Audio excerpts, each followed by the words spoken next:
Hi, my name's Andy, and my love story goes against any expectations I might have had for my first ever relationship.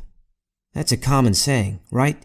Well, in my case, it was really different because I ended up calling the cops on my own girlfriend for something that wasn't her fault. Hear me out. I'll explain from the beginning. When I was in high school, I finally had a chance to talk to the girl I'd been pining for since kindergarten. Leah was everything I'm not. She was pretty, popular, everyone wanted to be her friend. And I was just that average guy that keeps a low profile. But somehow, she noticed me. We were lab partners, and we got along really well. Eventually, we were hanging out after school almost every afternoon. However, things didn't go that smooth afterwards. You see, I didn't exactly have any money. And as our relationship progressed, I found myself feeling more and more anxious every day. I knew Leah loved gifts and all, but I couldn't do that for her. So instead of fancy restaurants for dates, we went to fast food restaurants. Instead of nights out at the movies, we were watching TV shows on my couch. So, I always wondered how long she was going to stick around with me. When junior prom came around, I was in a panic. I couldn't afford a suit, so I had to wear nice pants and a hand-me-down jacket that was 3 sizes too big. I couldn't even afford a corsage for Leah, so I went out and picked some wildflowers to put in a wire. But when Leah arrived and saw my DIY corsage, she loved it.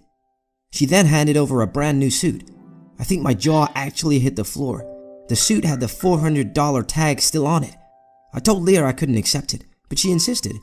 As we danced at prom, I couldn't help but wonder, where had Leah got the money from? As the months went on, anything I wanted or needed, Leah would provide for me. And by anything, I mean anything. From school books to a brand new phone. My initial reaction was to be excited and grateful, but I knew something was not right.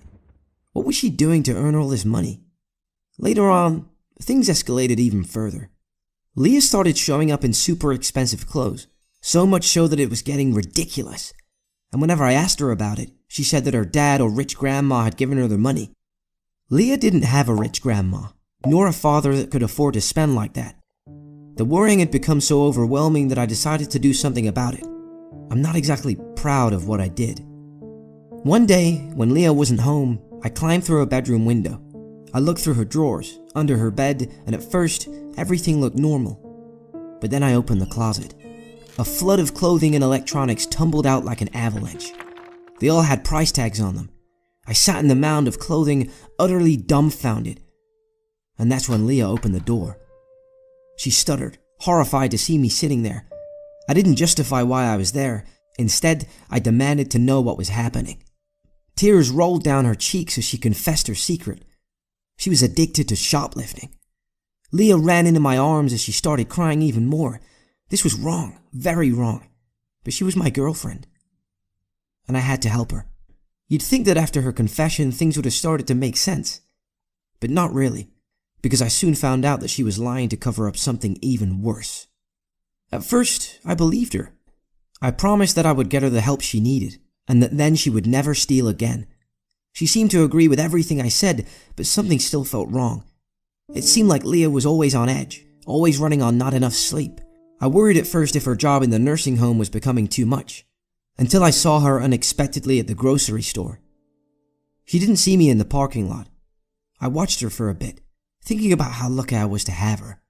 But that's when I saw what was in her trunk. Mounds and mounds of expensive items with the tags still on them. My sweet moment of gratitude crashed and burned. Leah was stealing again. I felt so angry. Every bit of trust I had in her disintegrated at that moment. I wanted to storm over, to yell at her. But I knew better. Calling her out on her actions wasn't going to do any good. I had to catch her in the act. I had to make it real. So I made a hard decision. For a few nights, I tried to make plans to hang out with her and she made excuses. It seemed like every night it was a cousin's birthday or a night out with friends, but her actions told a whole different story. I expected her to be going to stores at night, but she always ended up at the nursing home she volunteered at. The worst part? She would park down the street and then climb in a window. If you have to climb in a window to do anything, that's a dead giveaway that you probably shouldn't be doing whatever it is you're doing. I sat outside, completely lost, racking my brain to try and figure out what the heck was going on. I knew she didn't work the night shift, so what on earth was she doing there? Obviously, her boss and coworkers wouldn't approve of whatever it was. Each night I'd watch as she walked out, smiling and holding a handful of cash. It had to be hundreds of dollars. My mind was going 1,000,000 miles an hour. How is she getting money like that from a nursing home? Was she selling stolen goods to the elderly people there? Was she buying and selling medication to people in there? Whatever she was doing, I had to put a stop to it. Her 18th birthday was just around the corner, and the very real possibility that she could actually go to jail and be charged as an adult for stealing was only a few weeks away. I had to talk to her. I had to give her one more chance. I told Leah I saw her in the nursing home, and she went really quiet.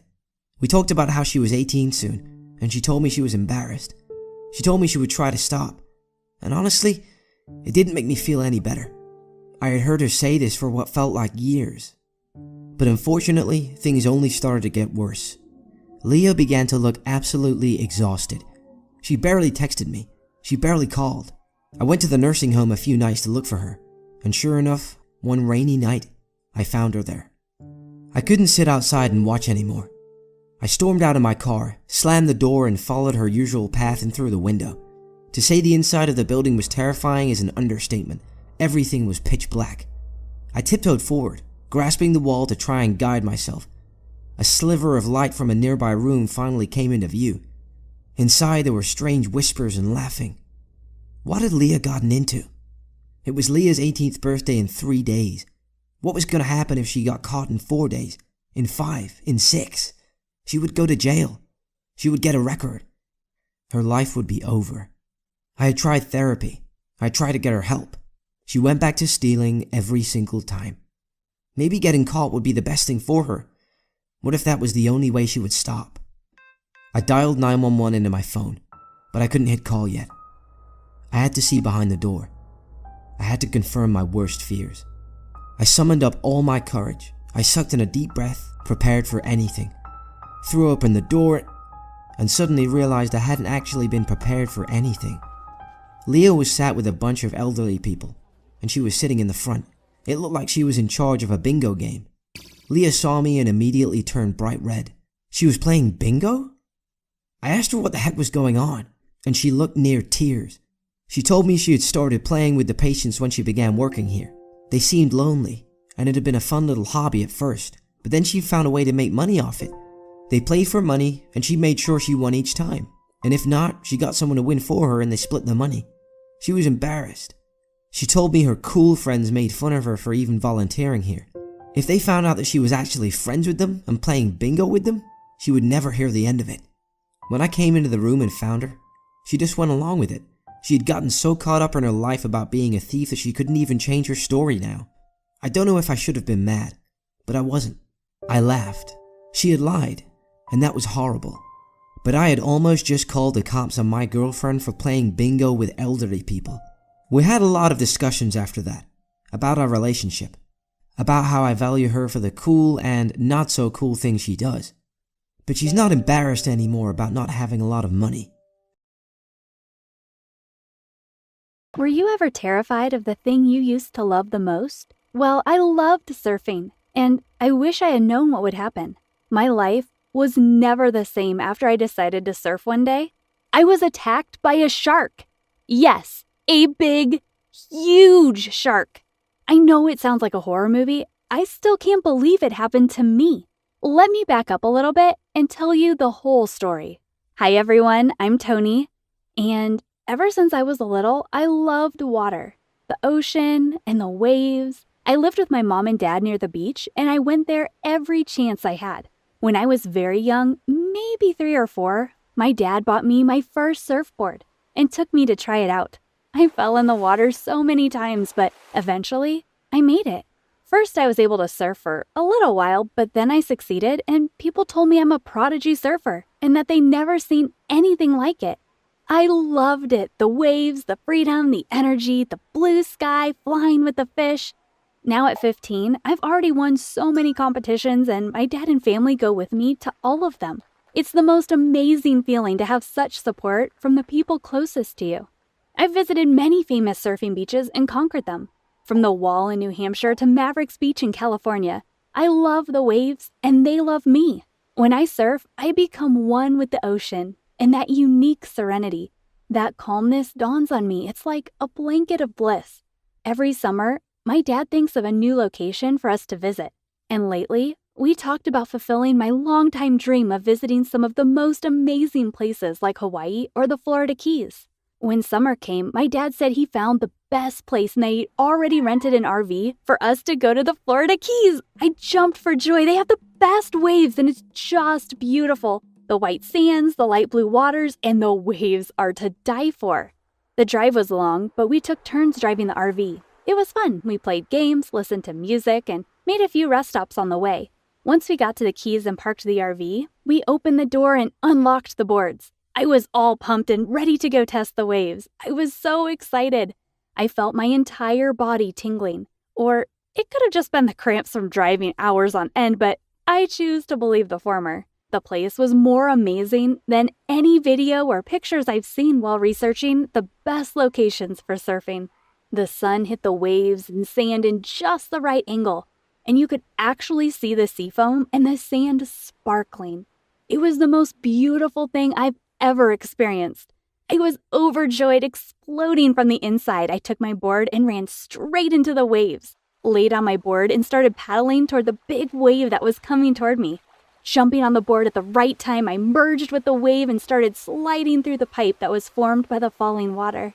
It was so fast and so amazing that it felt like as if time had slowed down, and I heard my heartbeat with the pulse of the ocean. After a few times, I felt as if that was it for me. But when I looked back, I saw the most beautiful wave. It must have been at least 15 meters high. I was so amazed and excited that I turned around and paddled toward it. I tried to do a flip jump to enter the wave pipe from the air, but I missed it, probably because I was so tired. I should have listened to my body and went to rest. I fell into the water, and my leg was cut by something, maybe a tall reef or the board. I really have no idea how it happened. It stung, but I didn't have time to take care of it as I needed to grab my board and paddle out of there towards the beach. That's when I felt this chill run through my entire body. It was terrifying. I was not alone there. I saw something in the distance when I was grabbing my board and trying to get my bearings. I looked again, and it looked like a fin. A big one, a really big one, and it was getting closer. Oh my God, I had to get out of there. If only I could catch the next wave, but I missed it, and the next one was a few minutes away. I just had small, bumpy waves that only slowed me down, so I started paddling with all my strength, but I was so exhausted from surfing all day that I started screaming and waving, but the beach was too far away. Looking back, the fin got closer and closer. I remember the movie Jaws, and it didn't end too great for any of the victims. I started praying. I thought to myself, oh no, what will I do? This can't be happening to me. Why now? Why is this happening here? I'm too young to die. I have so many things to do, so many places to visit, so many people to meet.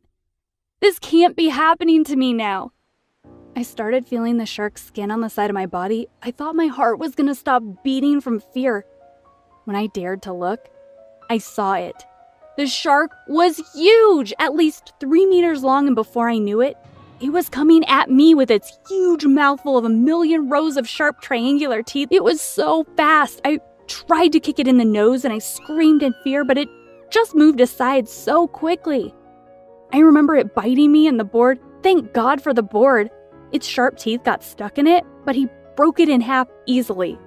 The shark tore into my chest and back. I saw a mist of blood all over the water and couldn't believe it was all mine. Suddenly, the shark released me and backed off and swam away. When I looked up, a rescue boat was almost on top of me. They must have scared the shark off of me and it disappeared. The lifeguards jumped into the water and collected me with a vest. They placed me into their boat and put a million bandages all over me. It was horrifying. My vision was already pretty blurry and I was so weak and cold. It was so odd not to be in control of my own body. I heard muffled sounds that it'll be okay. The next time I opened my eyes, I had an oxygen mask on my mouth and my entire body was strapped onto a board. They lifted me into a helicopter and took me to the hospital. At that point, no one knew if I was going to live, but I did. When I woke up, I was in a hospital bed. My dad was beside me, clenching his head in his two hands. He was rocking back and forth in his chair, mumbling something. After a little while, I heard him say, "My baby girl, I'm so sorry," over and over again. I tried to talk, but only a whisper came out. My throat really hurt as if it was on fire. "Water? Can I get some water?" I uttered with great difficulty. My dad's head bobbed up and he said, "Tony?" And then, "Honey, you're awake. Everything is going to be okay." He then gave me a glass of water with a straw. I tried to take a sip, but my head was so heavy I must have spilled some water on my hospital gown. My dad cleaned it with a little rug and gave me the straw again. "I'm so sorry, honey. I tried to protect you.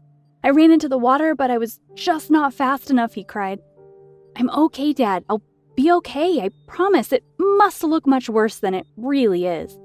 I whispered with my fiery throat. I must have told him that it was not his fault over 100 times. He eventually calmed down a little before going into his panic again. This routine stretched for almost our entire stay at the hospital.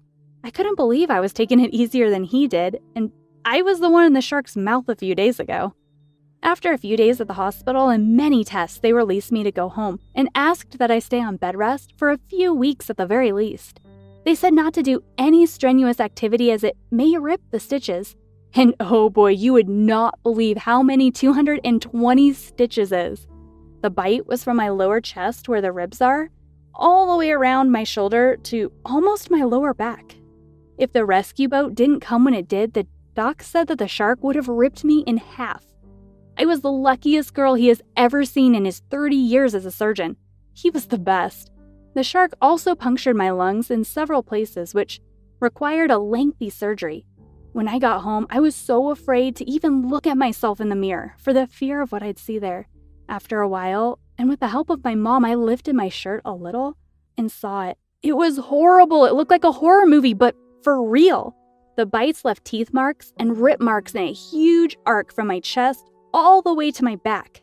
When I first looked at myself naked in the mirror, I broke down in tears. I used to have an amazing body, and now I was a freak. After a few weeks, my wounds healed, and I started doing physical therapy so I could walk properly again. It was hard work, but I was an athlete all my life, and I knew how to do my regimens and how to handle the muscle pain. It was just another challenge, and I knew I could overcome it with ease, but the mental pain? What would all the boys and girls at school say?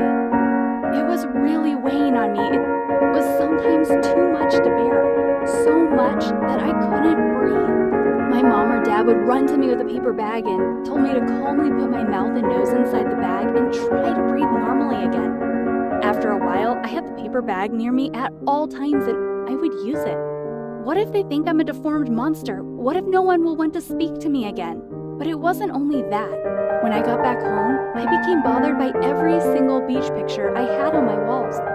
And for many nights, sleeping seemed like an impossible mission, and I kept waking up in the middle of the night. You can't imagine all the shark nightmares I was having. When it was finally time, I had to go to school, whether I wanted to or not.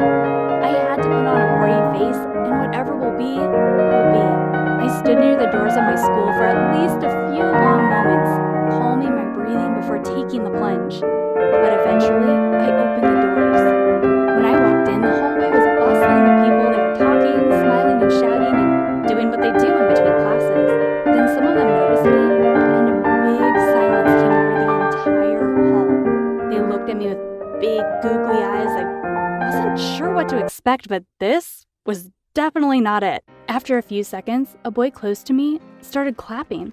The rest of the kids in the hall started clapping as well. And then I saw some of the teachers coming out of their classrooms to see what was going on, and they also joined in the clapping. They cheered and came to shake my hands when I walked to my locker. They were all smiling and happy. The girl who fought the shark and won. "Shark girl," they all said, cheering. I was asked to tell my story in the grand assembly in the gym, and then again to the local news that came by to interview me and my dad about the event. Random people in town were so nice and kind. They all said nice things. They were glad that I made it and said that I'm an inspiration. I get free milkshakes at the local cafe, and everyone knows me. When I got my strength back, I went to the beach again, alone. And with my family, but I preferred to sit on the nice, warm sand and watch the waves crash. I still love the ocean and the waves, but I just don't feel that passion for surfing anymore.